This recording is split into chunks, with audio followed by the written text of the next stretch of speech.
When it comes to sports performance, strength training, whether it's powerlifting, Olympic weightlifting, or whatever athletic expression that you want to talk about, when it comes to all of that human movement business, I think pretty much all of us know what's required when it comes to the primary movers in movements.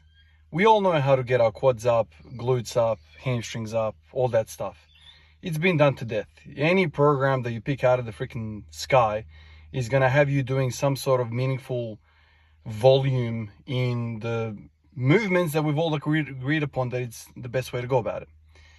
I think there are levels to this when it comes to all of this. So everyone, the novice that walks into the gym knows, okay, if I want to get strong, I have to do squats, deadlifts, overhead press, bench press, pull-ups, rows, all that kind of stuff. And then the very next discussion is how much volume. Oh, here's, do 5x5. Cool, no worries. Off he goes for the next 3, 6, 12 months or whatever, and he gets a bit better and off he goes. But I think for the intermediate and maybe the advanced, definitely, there comes a point in training, there comes a point in your journey when you start to realize what's actually going on.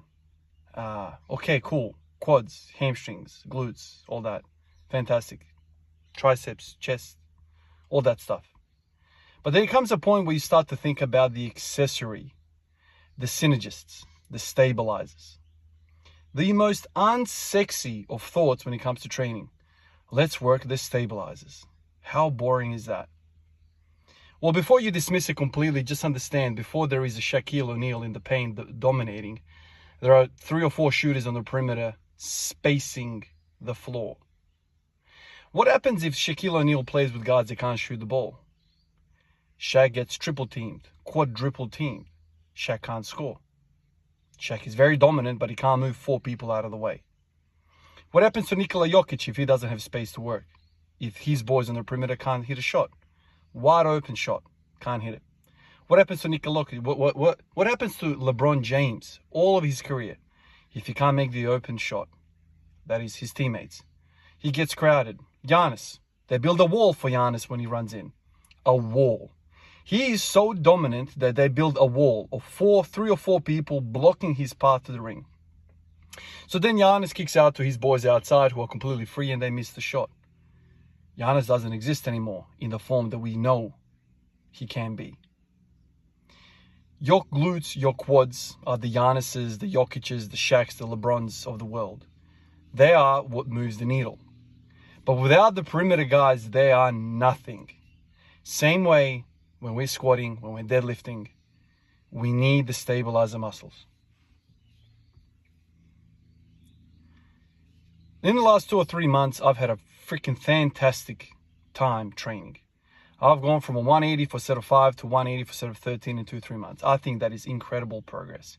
I'm very, very happy with that. And I've spoken about how impressed I am with the M-rep sets and going away from singles and doing 5s. And while that has a definite spot in all of this, when it comes to explaining the progress and how I feel in my health of my joints, all of that can definitely be partially explained. But what is the unsung hero in all of this is the stuff that I'm doing off the screen that I've showed you a few times, but I haven't been doing it enough justice, exactly explaining, celebrating their corner tray specialist, celebrating that guy who hits 2 or 3 threes just to keep the lane open enough for LeBron James to come in and tomahawk the fool in the middle of the paint. Without that guy in the corner, James Jones, without that guy in the corner, James Posey, who's going to hit that shot and keep the lane open for LeBron James, have that space ready, because that guy in the corner needs to be respected. He can hit a shot. LeBron can't get his 40 points.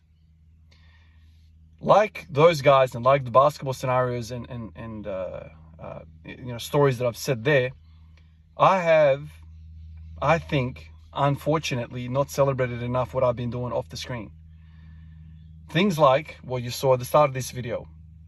Leg abductions, abductions. Simply standing and kicking your leg out to the side. That's been a winning move. I've been rotating. I've been doing all sorts of things to hit the TFL, glute medius and minimus. Today I showed you the step-up thing.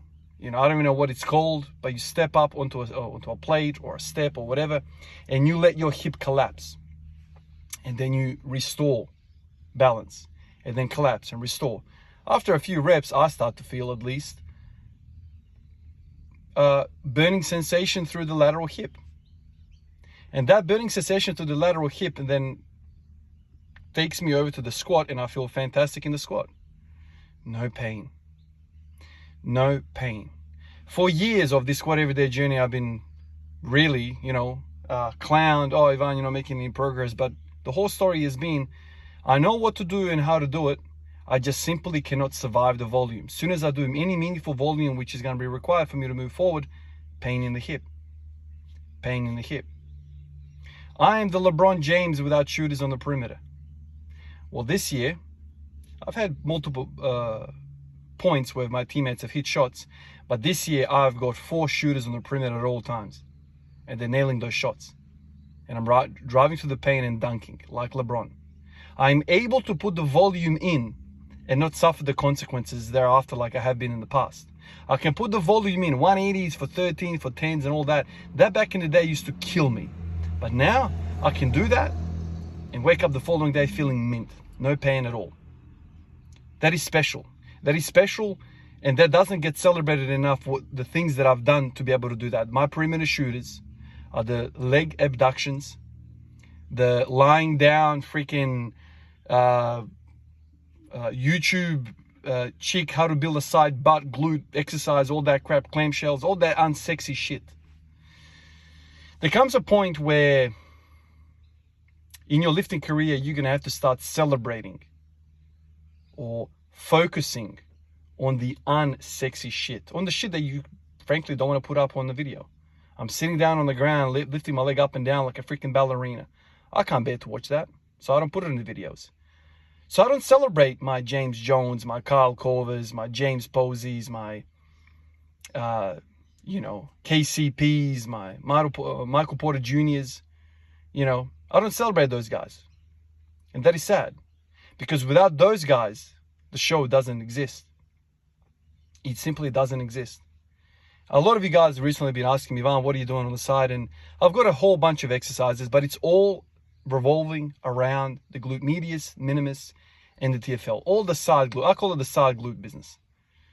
Not every day, but like every other week, I change something, man. Today I decided to do this. I'm a bit run down in terms of fatigue, as you guys know. I'm feeling quite weak. But every single day, man, I never come into a session without doing the warm-ups, without having my shooters on the floor. I never do it. Not once in the last 3 months have I started squatting any weight. Pussy weight or really, really heavy weight. I ain't doing nothing without my shooters on the floor, without my warm-ups. I think there becomes a period in everyone's training career where you start to celebrate the correct pieces to the puzzle. And I've certainly done that. Maybe I haven't done that publicly, but in the background, I've been thinking, man, this is a huge change to the previous 3-4 years. I have not had pain in 3 months, and I've had some of the hardest training that I've had in the journey, basically. Sustained, hardcore training, fully because of the stuff I've been doing that is not sexy on the side. Side glutes. Funny about that. The side glutes, the side hustle, the side kick. Excuse the pun, right? The side kick is the actual kick for me. Completely changed the game for me.